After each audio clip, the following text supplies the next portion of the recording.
How's it going, everyone? So what you've got here in front of you is my K.I.P.R formula, and I came up with this equation more or less to try and improve the old Taylor knockout formula.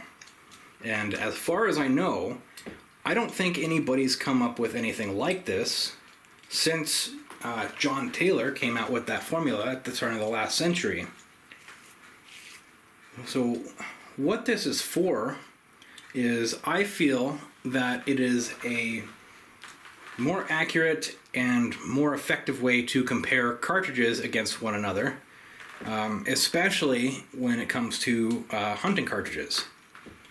So for an example here, I've got my 6.5 Weatherby RPM, 140 grain bullet at 3,050 feet per second. That results in a K.I.P.R score of 468.77, and that is derived by multiplying your muzzle energy, your area times 10, and your sectional density times 10. That gives you this number here. You divide that number by 10, and that gives you your final K.I.P.R score. Compare that to the 270 Winchester with a 130 grain bullet at 3,000 feet per second. It could be 3,100 feet per second. I just pulled that off of a reloading website. This is my actual load that I successfully harvested game in Africa with. And I just grabbed this as kind of a demonstration. And same with all these. I think most of those came off of like the Hogden website. Basically just grab a bullet weight and somewhere in the middle range of velocity with each bullet weight. So as you can see here, this 270 Winchester, even though on paper, or in this case whiteboard, is very similar to the 6.5 RPM, the K.I.P.R score shows otherwise. Now if you were to take this 270 Winchester and load it with a 150 grain bullet, which I believe is somewhere around 2850, it gives a K.I.P.R score that's much closer to the 6.5 RPM. I believe the number I got with that 2850 feet per second was 455.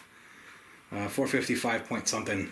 So I mean, it gets real close, but being a Magnum cartridge, this still retains that higher K.I.P.R score.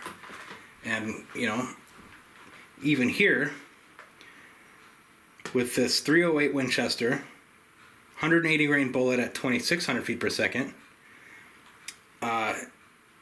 because of the sectional density and because of the bullet diameter, it pushes that K.I.P.R score even higher still.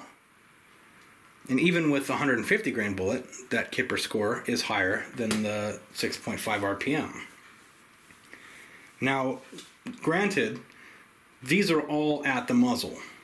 So by choosing a cartridge that has a better ballistic coefficient, or a bullet with a better ballistic coefficient that retains that energy at longer range better, you can keep these K.I.P.R scores higher at longer ranges. And you can determine the K.I.P.R score at a given range just by using the velocity that you would have at that given range. I don't have an example of that here, but I do have an actual calculator on this website. It's fnclassic.com. That's my website, and that calculator is up on the website. So you go to this calculator, you can put in whatever load data you want, and it will tell you what your K.I.P.R score is for that given cartridge with your load data.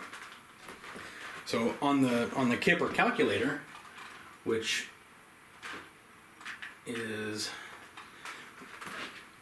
bullet mass, velocity, and bullet diameter, is all you need to calculate your K.I.P.R score, and the calculator does the rest for you.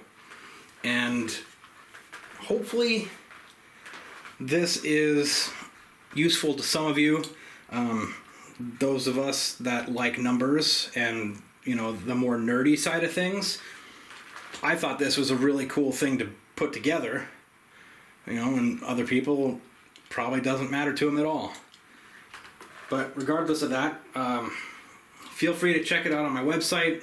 I've got a few other things on there, like my African hunting blog. Check it out, and hopefully you enjoy it. Anyway, that's all I've got for now. Take it easy.